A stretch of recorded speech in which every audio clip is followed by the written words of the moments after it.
Bienvenue à cette table ronde qui s'intitule Écosystèmes territoriaux vers des projets à l'échelle. Quels sont les défis et les next steps? En quelque sorte, ce que l'on va essayer de vous rapporter aujourd'hui, c'est un témoignage de success story avec les territoires. On sait tous que les territoires sont une partie prenante non négligeable de la mouvance, de la transition énergétique. Et donc, ce que l'on souhaite aujourd'hui, c'est vous rapporter des modèles gagnants. Donc, on accueille autour de cette table Valérie Bouillon-Delporte, qui est la directrice hydrogène, je dirais, de Michelin. On a Bruno Bernard, qui est directeur stratégique et financier de Rosy Solar, et Gilles Moreau, qui est directeur de l'innovation et cofondateur de Vercor. Alors, honneur aux dames. Si vous voulez. Ça me va bien. On sait tous que Michelin est un acteur incontournable de la mouvance de la transition énergétique et qu'il est assez impliqué dans les territoires. Je pense notamment à la Zero Emission Valley, je pense à Impulsion. Est-ce que vous pourriez peut-être nous partager la genèse de certains de ces projets et comment est-ce qu'ils ont émergé? Oui, bien sûr. Le micro marche ou pas? Si? Bon, super. Alors déjà, merci de ne pas m'avoir posé la question, mais que fait Michelin dans l'hydrogène? Mais je vais quand même répondre à cette question-là, parce qu'autrement ça va me manquer. Chez Michelin, on a toujours été orienté vers une meilleure mobilité durable. Donc, c'est-à-dire une mobilité qui est capable de permettre toujours de se mouvoir, mais en ayant un impact environnemental plus faible. Et chez Michelin, dans un pneu, vous avez 200 matériaux. Et ces 200 matériaux, il faut arriver à les faire cohabiter ensemble. C'est assez compliqué quand vous avez des matériaux rigides et des matériaux souples. Et cette technologie d'expertise à la fois chimique, mécanique, mais aussi cette expertise d'assemblage, c'est un super atout quand il s'agit de travailler sur des technologies et des matériaux pour les technologies hydrogène. Donc c'est ça qui nous a amené à l'hydrogène. Et petit à petit, on s'est intéressé aussi au go-to-market. Et le go-to-market, on a trouvé une société qui s'appelle Symbio, donc une start-up fondée en 2010 et qui vendait, à l'époque où personne ne misait un copec sur l'hydrogène, vendait des Renault Kangoo dotés de prolongateurs d'autonomie. Et quand vous êtes une start-up, pour arriver à trouver votre marché, il faut passer à l'échelle. Donc déjà, d'avoir un gros industriel à bord, c'est bien, mais de pouvoir réfléchir ensemble avec des groupes aussi comme Engie, qui a été notre partenaire dans Zero Emission Valley, sur comment on peut passer à l'échelle, c'est beaucoup mieux. Et l'idée est née d'un constat. Michelin est un acteur quand même assez important au niveau de la région Auvergne-Rhône-Alpes. On est le premier employeur, on a des sites industriels sur l'ensemble du territoire. La région Auvergne-Rhône-Alpes avait un vrai souci. Les 4 métropoles étaient toutes menacées de sanctions à l'échelle européenne pour non-respect de la qualité de l'air. Il y avait tout récemment, je parle quand même de 2017, ça remonte à quelques années, il y avait eu toute cette problématique de pollution de la vallée de l'Arbre en décembre 2016. Donc la région était à la recherche de solutions concrètes et immédiates pour décarboner le transport. Symbio recherchait des projets à l'échelle, Michelin et Engie avaient décidé de l'accompagner. Donc très vite, et des fois il faut un peu une conjonction des astres favorables, très vite est née l'idée de se dire, mais comment on peut permettre à des professionnels de se déplacer à l'échelle d'un territoire en mobilité électrique à un coût acceptable. Et c'est là tout l'intérêt des partenariats publics-privés.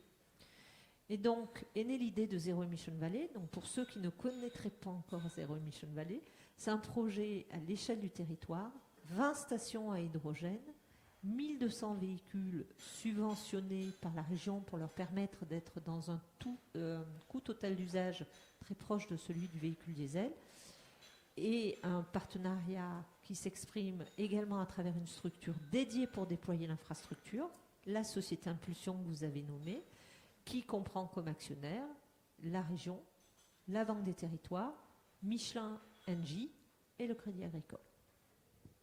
D'accord, très bien, je vous remercie. Bruno Bernard, pour peut-être le développement de votre dernier outil industriel à Lamur, ou bien Gilles Moreau pour le développement peut-être de votre Gigafactory dans les Hauts-de-France. Est-ce que vous pourriez avoir, pareil, un témoignage sur la genèse de ces projets, l'un ou l'autre? Il faut d'abord expliquer qui nous sommes et ce que nous faisons, car c'est ça qui va expliquer la genèse. À l'origine, c'est une rencontre humaine. C'est une équipe de personnes qui ont des compétences très complémentaires dans le domaine du silicium et du photovoltaïque. Et donc là, le bassin scientifique et technologique de Grenoble joue déjà un premier grand rôle. Il y a déjà un aspect territoire très fort, parce que ce projet n'aurait pas pu naître sans cette compétence. De là sont nés des procédés qui permettent de récupérer les matériaux nobles qui se trouvent dans les panneaux photovoltaïques en fin de vie. Aujourd'hui, il faut savoir que les panneaux photovoltaïques, après 20 ans d'usage, sont jetés. La seule chose qu'on récupère, c'est le cadre aluminium, et tout le reste est broyé, ça part en décharge, ça part en couche de roulement, il n'y a plus aucune utilisation de ce silicium qui est pourtant très pur, qui contient des ressources rares et qui contient indirectement beaucoup de gaz à effet de serre au niveau de sa fabrication. Il y a aussi de l'argent et du cuivre qui ont une grande valeur.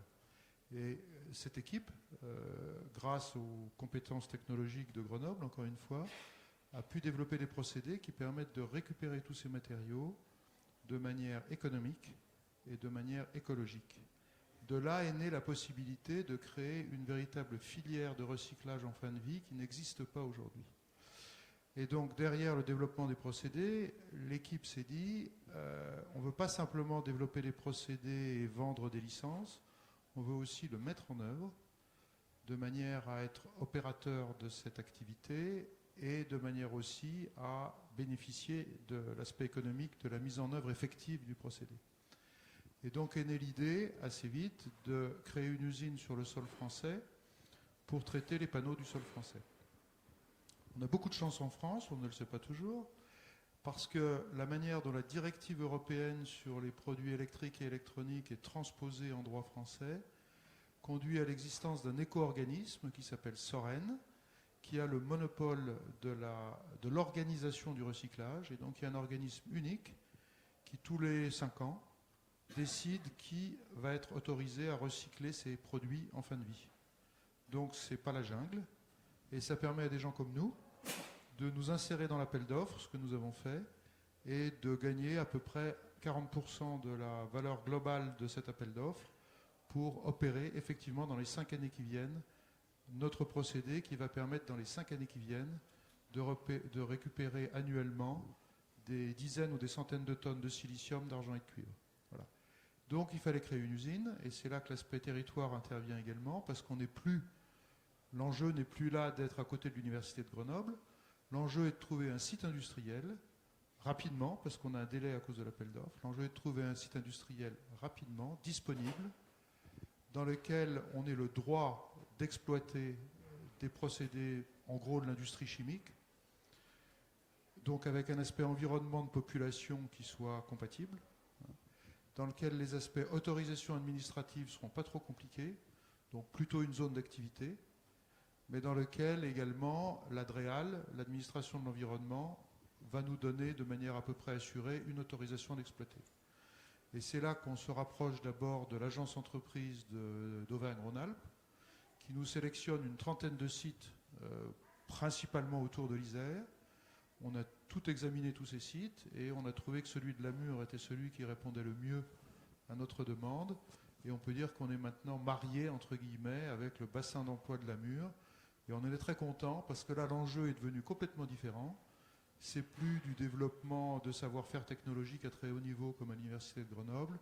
L'enjeu, c'est recréer de l'emploi industriel dans une zone hors conversion, qui a été dans le passé une zone minière, il y avait de la mine de charbon à Lamur, et qui est aujourd'hui une zone qui a besoin de retrouver une vocation industrielle, et on les aide à faire ça, et on est très content d'avoir bâti ce partenariat ensemble. Donc très très forte symbiose à tous les niveaux.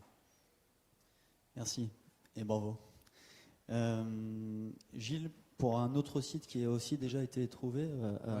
Du coup, je peux présenter de la même manière. D'abord la société, donc Vercor, L'idée de Vercors, c'est de créer des cellules de batterie en France, donc ce qu'on appelle une gigafactory.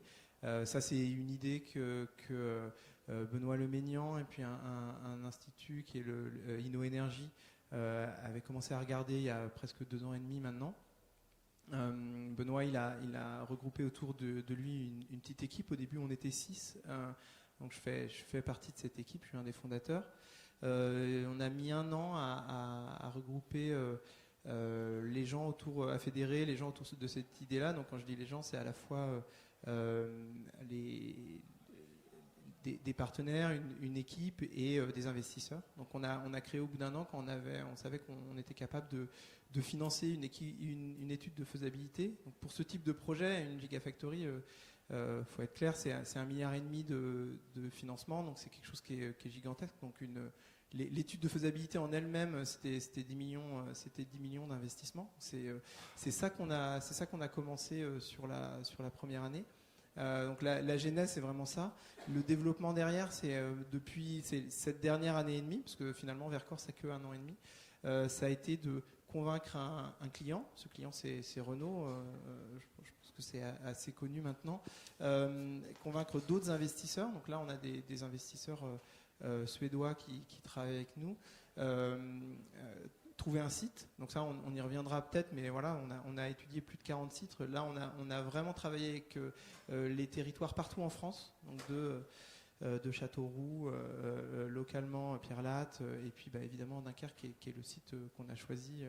Voilà. Et puis surtout, donc, nous les 2 choses qui permettent à la société de vivre aujourd'hui, c'est qu'il y a un marché, il y a le véhicule électrique qui se développe très très vite et qui attend des cellules comme les nôtres. Nous, elles ont la caractéristique d'être faites en France et puis avec une pleine conscience du développement durable. Donc ça, c'est d'une part, donc ça c'est vraiment le marché. Puis d'autre part, donc c'est l'équipe.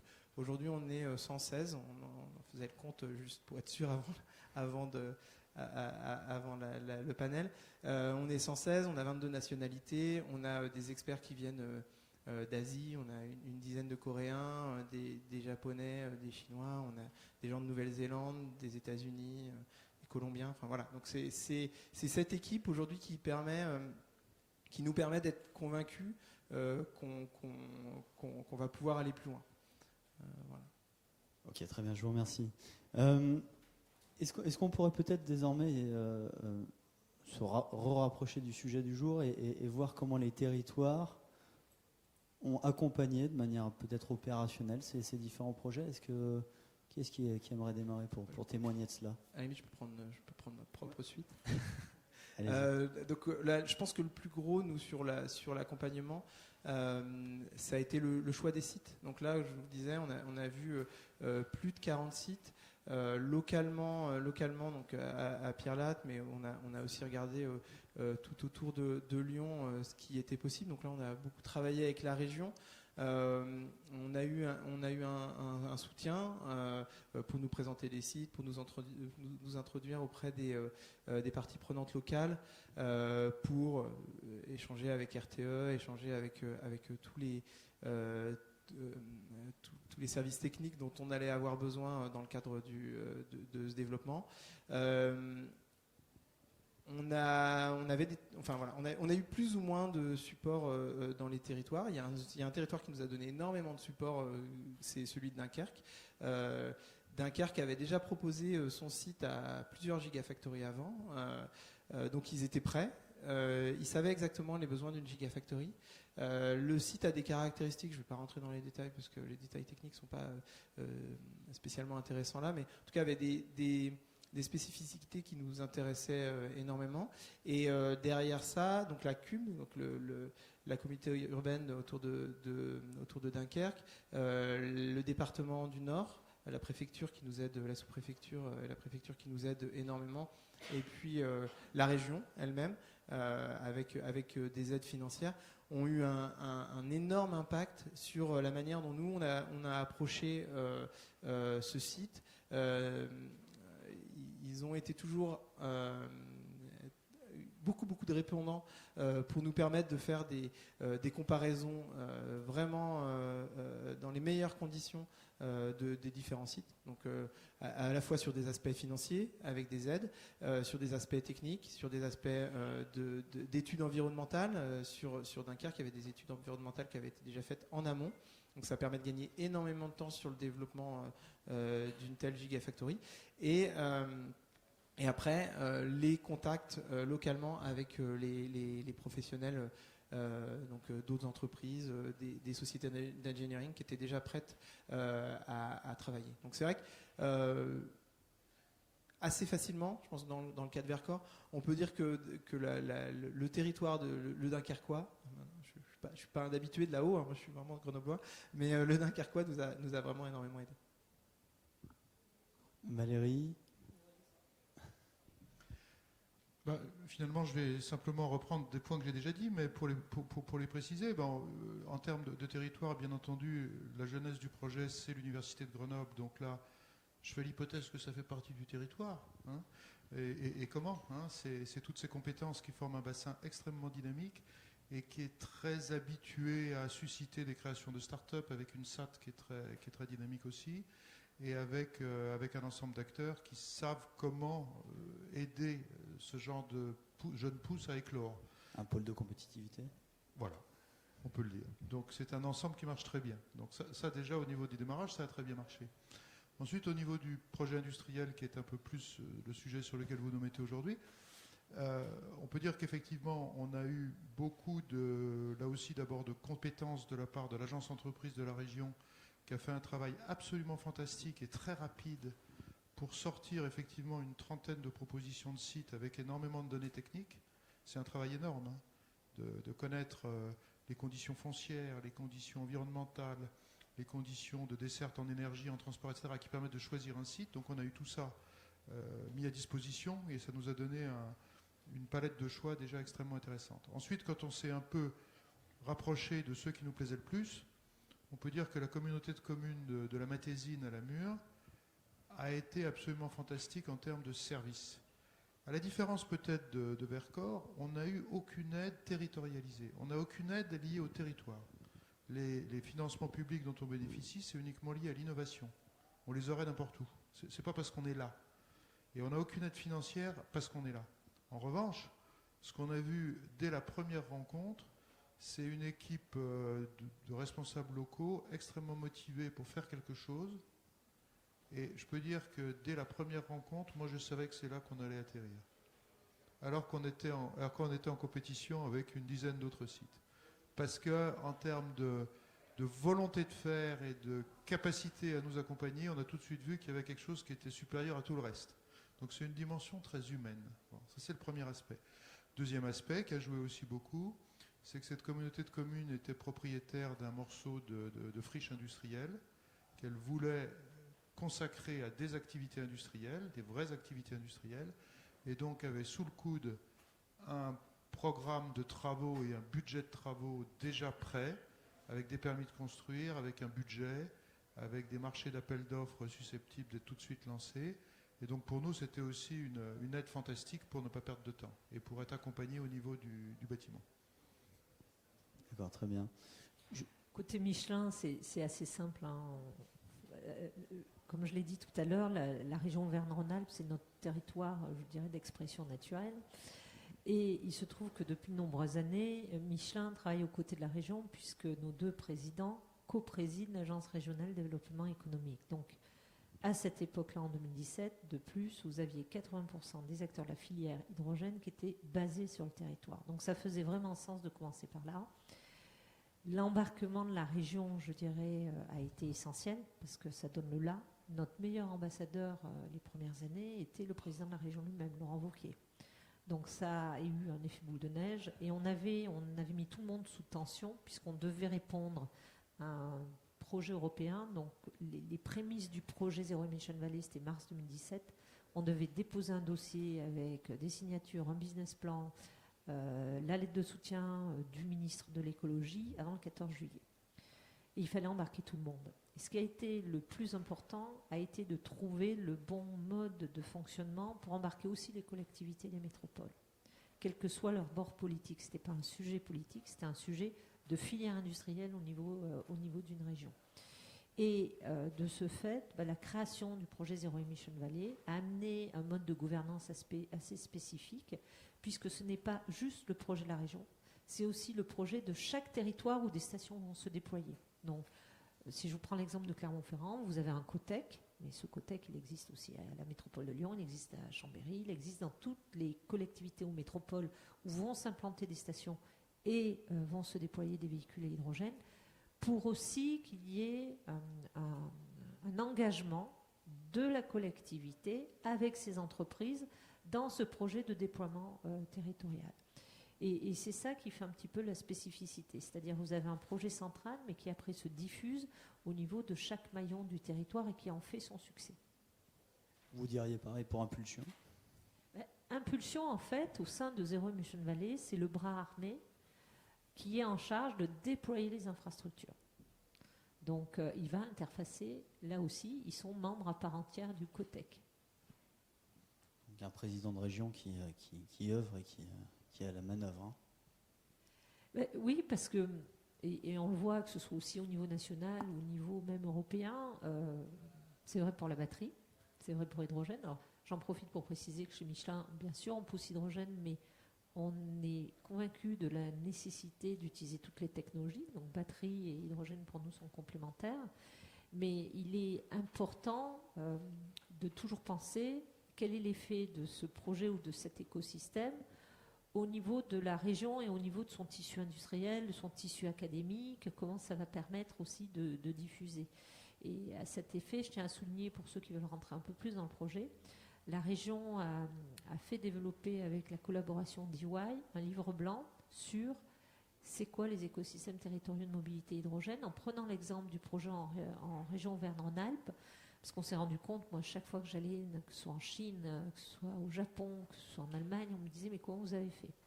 L'idée, c'était de dire voilà les recettes qu'on a appliquées, et certaines de ces recettes, elles peuvent être dupliquées, adaptées sur d'autres écosystèmes. Et le Zero Emission Valley a été le premier projet de vallée hydrogène à l'échelle de l'Europe. Et maintenant, au niveau européen, chaque année, vous avez des calls pour développer, donc des appels à projets, pardon, pour développer des vallées hydrogène. Donc, vous avez eu la vallée du Groningen aux Pays-Bas, qui a été la suivante. Vous avez eu également, dans les îles Baléares, Majorque, qui a développé une vallée hydrogène. Et le sujet est maintenant récurrent chaque année. Et donc, ça a démontré la pertinence d'un modèle d'écosystème régional hydrogène. D'accord, merci. Vous répondez déjà un petit peu sur la suite que j'envisageais. Quel est l'après, justement quelles sont les perspectives une fois qu'on a soutenu ces belles entreprises industrielles dans ces territoires, qu'on a donné capacité à soutenir l'économie locale, c'est quoi les perspectives ensuite? Moi, j'ai un bout de réponse là-dessus. Oui. Nous, l'après, aujourd'hui, c'est une école de la batterie. Donc, c'est vraiment participer, vous le disiez très bien, sur comment, derrière, on prépare le territoire, on continue à drainer maintenant les emplois, les compétences, l'aspect académique. Donc, ce qu'on a pu faire depuis presque un an, donc on n'a qu'un an et demi, mais on travaille tout en parallèle. Donc, on a beaucoup bossé aussi sur la formation, avec des acteurs locaux, avec Tenerdis, avec des acteurs aussi nationaux et puis européens, avec le CEA, l'INSTN du CEA, avec qui on travaille sur ce sujet, Grenoble INP, avec l'Université Lyon 1 aussi, donc pas uniquement centré Grenoble, mais plus large.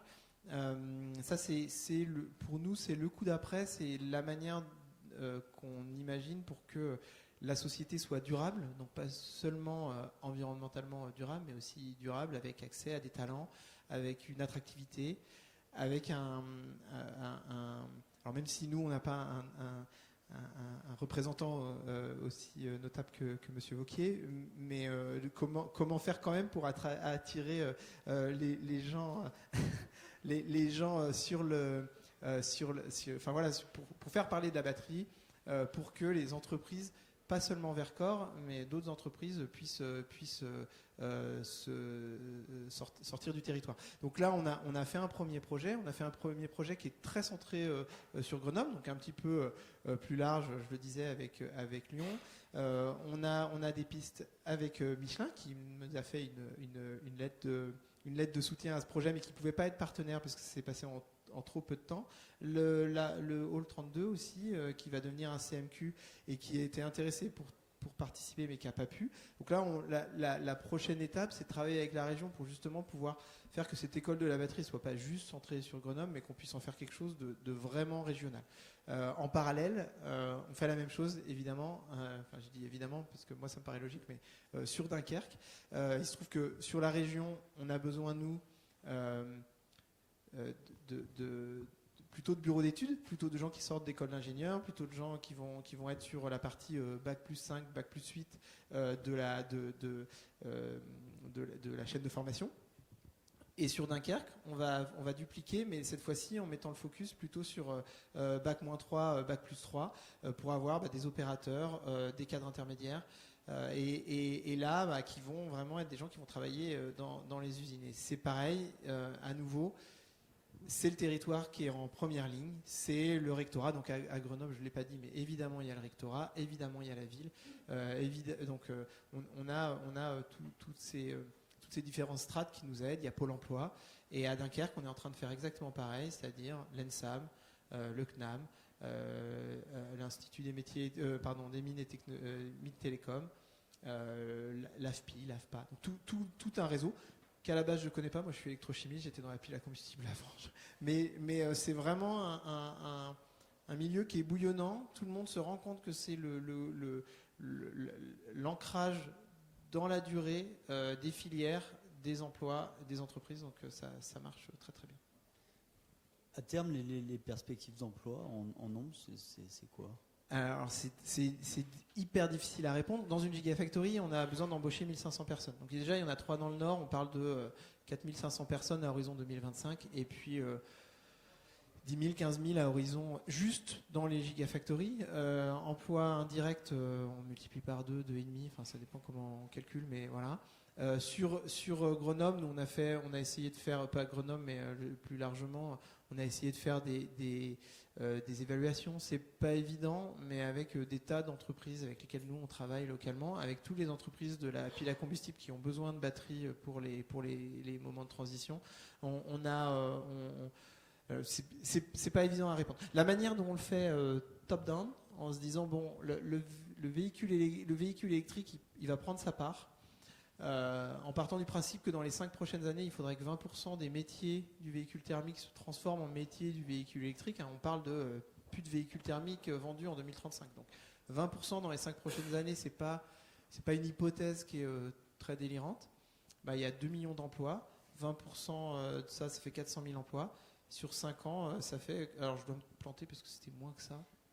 Mais j'étais quand même sur 40 000 emplois par an à transitionner en France, sur toute la filière. Donc quand on parle de toute la filière batterie, c'est de la mine, du raffinage. Donc il n'y a pas trop de mines en France, mais en tout cas du raffinage jusqu'au recyclage. Et là, 40 000 par an d'emplois qui pourraient être créés, c'est colossal. Très intéressant. Sachez qu'il y a pas mal d'académiques qui font du bottom-up en l'occurrence, qui se préparent à venir vous rejoindre sur ces sujets de compétences. On a fait, donc pour ces chiffres-là, on a fait aussi en bottom-up en regardant chaque métier, chaque compétence sur la ligne, qui va travailler où et pourquoi, donc quelles compétences on doit faire. On l'a fait avec les CMQ.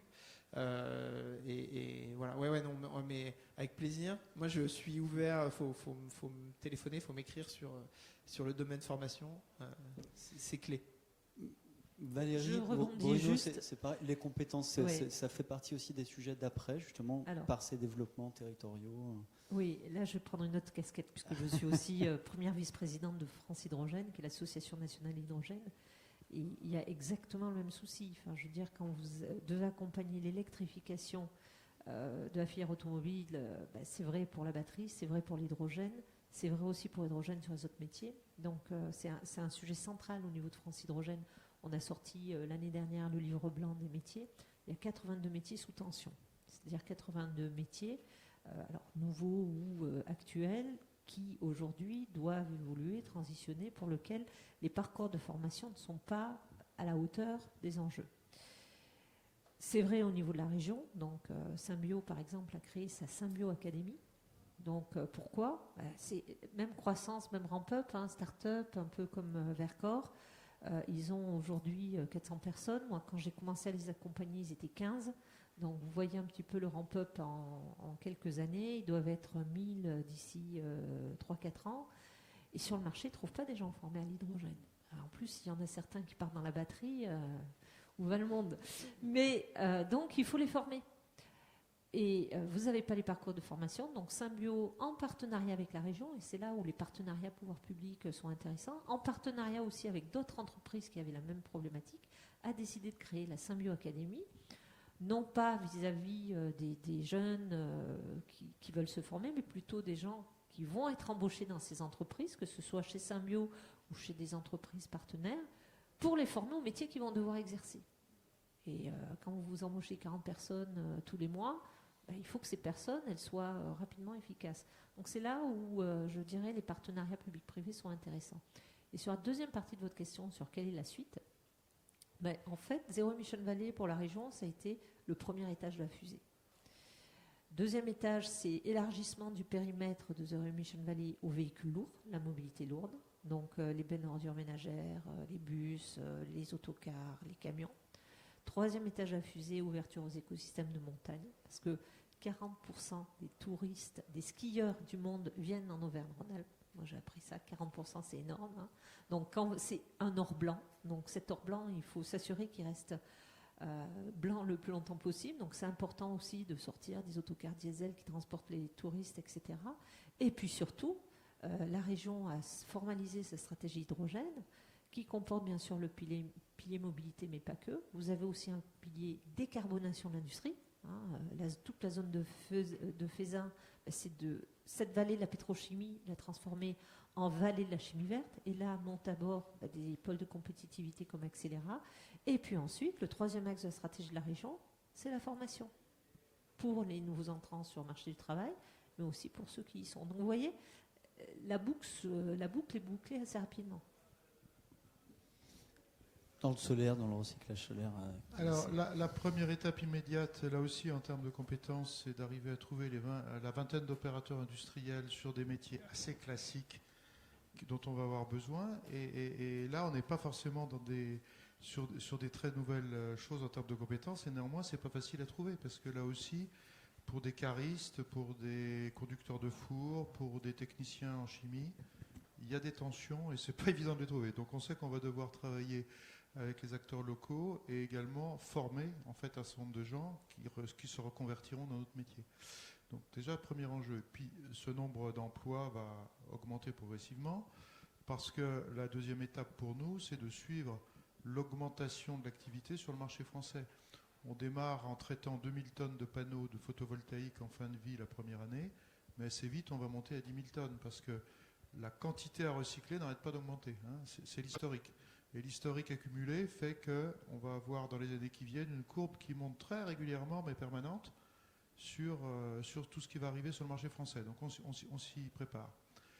La suite, c'est aussi de faire une activité analogue dans les grands pays européens qui ont la même possibilité, qui ont le même enjeu, en particulier l'Allemagne.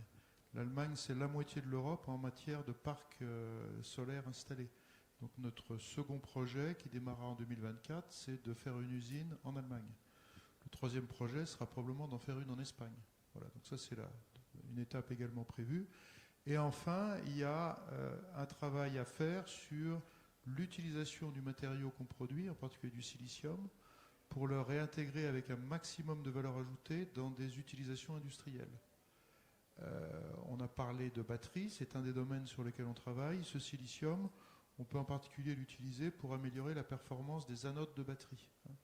Et donc ça, c'est un des domaines de recherche sur lequel on est, pour que le matériau qu'on produit soit valorisé au mieux dans le futur, et donc aussi de manière encore plus intelligente que ce qu'on va faire au démarrage. Donc on est aussi sur ce travail de technologie, de l'utilisation de notre matériau. Merci. On On est pas mal niveau timing par rapport à ce que On j'avais est prévu. mieux que la table ronde précédente qui a fini en retard. Hein. Ah, bon, bah, vous voyez, des fois ça fait du bien de se parler une semaine avant pour programmer les choses. Merci pour ces témoignages parce que finalement on a beaucoup parlé d'innovation là, pendant 2 jours à Amix et là on s'est arrêté quand même sur des choses à arrêter où on a des succès à raconter à une assemblée, donc c'est intéressant de la partager également. J'avais prévu donc le petit 5 minutes quand même de rab pour des éventuelles questions de l'assemblée. Est-ce que vous avez donc, puisqu'on y est, on a ces 5 minutes pour nous, est-ce que quelqu'un a une question dans la...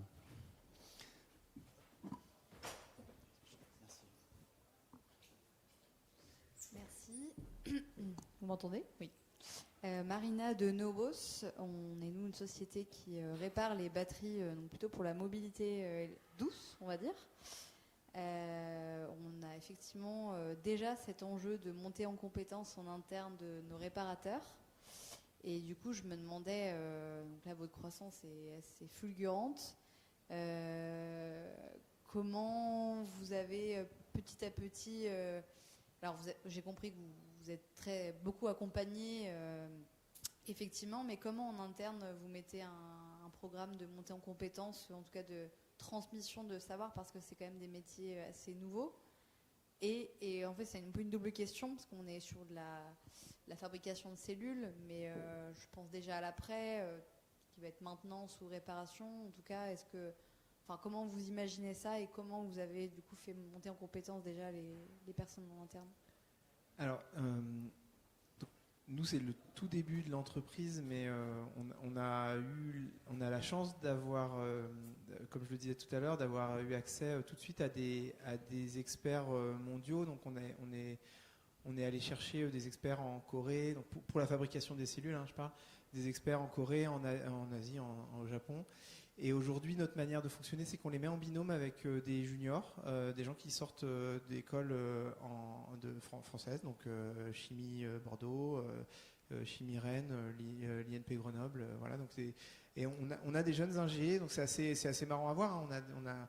On a un expert asiatique qui est assez âgé, qui a toujours avec lui un binôme, un junior qui apprend et qui apprend. Et c'est extraordinaire d'ailleurs parce que c'est on le voit très bien que quand on donne cette... on a sans doute bien choisi les personnes en plus, mais quand on donne cette responsabilité à un junior, donc c'est pas tout à fait des gens qui sortent d'école, ils ont eu 2-3 ans d'expérience dans divers domaines, mais ils prennent une ampleur, ils sont tout de suite au service du projet et du besoin technique. Donc là, nous on parle d'acheter des machines pour des gigafactories. Donc là, on a une ligne, c'est 500 millions. Donc chaque machine est clé et on a des petits groupes qui fonctionnent ultra bien comme ça. Donc ça, c'est pour la première partie de votre question. Pour la deuxième, je l'ai oublié. Pardon. Et sur l'éco-conception, donc sur tout ce qui est comment on va... alors, on a quelques... aujourd'hui, nous, notre focus, c'est vraiment notre chemin critique, c'est de faire des cellules correctes, même plus que correctes, les meilleures possibles pour Renault, pour qu'elles soient écologiques, haute performance. Enfin, on a la totale, et donc on a une grosse pression là-dessus. Ça, c'est clé. La partie module, on travaille quand même dessus, et là, entre autres, je suis en train de j'ai déposé un projet la semaine dernière et la semaine prochaine on le soutient avec des grands noms, fabriquer des modules éco-conçus. On a une petite équipe aujourd'hui de prototypeurs, de gens qui ont travaillé. Alors c'est pareil, on a la chance de pouvoir aller chercher très loin. Donc là, c'est quelqu'un qui bossait chez Ford sur les modules pour les Ford. Et on a déposé un projet d'éco-conception. Donc là, pour que ce soit réparabilité, maintenabilité, voilà, j'ai réussi à le dire, et comment utiliser des matériaux déjà recyclés, tout ça, c'est quelque chose qu'on est en train de faire. Mais après, voilà, l'aval viendra un tout petit peu plus tard pour nous, parce que voilà, on est à 18 mois dans la société, notre usine ne tourne pas. Hein. À Dunkerque, on a beaucoup bossé, mais aujourd'hui, c'est un terrain qui est en train d'être terrassé. Donc on a un peu de temps avant que les cellules sortent.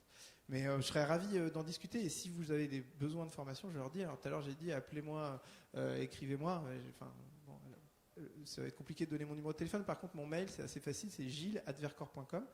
Et vous pouvez m'écrire pour typiquement ces sujets-là, toujours avec plaisir. On a une autre question. Oui, Philippe Jacques, je suis responsable de 2 associations au niveau européen. Une sur les matériaux avancés pour la mobilité propre, donc que ce soit l'hydrogène ou les batteries ou le photovoltaïque, on est en plein dedans. Et l'autre sur vraiment l'association qui est en partenariat avec la Commission européenne dans Bat4EU, qui est le partenariat recherche dans le cadre d'Horizon Europe. Et je m'étonnais un petit peu dans vos discussions, et je sais, Madame Bouillon-Delporte, combien vous êtes impliquée dans Hydrogène Europe et vos connexions à ce niveau-là. Ma question s'adresse plutôt à vous, Monsieur Moreau, qui est pour Verkor, qui est une petite société encore à ce stade. Quelles sont les attentes que vous avez ou les espoirs que vous avez d'aller éventuellement au niveau de l'Europe sur des aspects comme notamment tout ce qui est éducation, où il y a aussi des initiatives qui sont plus aujourd'hui des initiatives de répertorier déjà les besoins, d'essayer de les normaliser entre les différents pays, avec notamment la batterie académie d'InnoEnergy, et puis toutes les initiatives portées par Batteries Europe et d'autres, et dont BEPA également, où on essaye vraiment de faire une cartographie des besoins et des initiatives au niveau des territoires. Il y a un exemple remarquable avec du côté de l'hydrogène, vous avez j'oublie maintenant le nom exact de ce site web, où il y a vraiment une consolidation de l'ensemble des données qui sont disponibles sur le site qui est géré par le Joint Undertaking. C'est le Hydrogen Observatory. Le Observatory, c'est bien ça. Donc voilà, ma question c'est plutôt comment est-ce que vous voyez aussi, pour ne pas non plus faire les efforts et puis que vos concurrents viennent chercher les personnes que vous avez fait former, comment vous coordonnez avec les autres gigafactories européennes? Je vous laisse répondre dans la mesure du possible dans un temps. Parce que, très- Bruno aimerait aussi répondre, puis après on va me dire que je peux plus Super- tenir mes tables rondes. Non, mais super rapidement. Donc il y a un gros projet sur la formation qui s'appelle AllBats avec lequel on travaille, qui est un projet européen.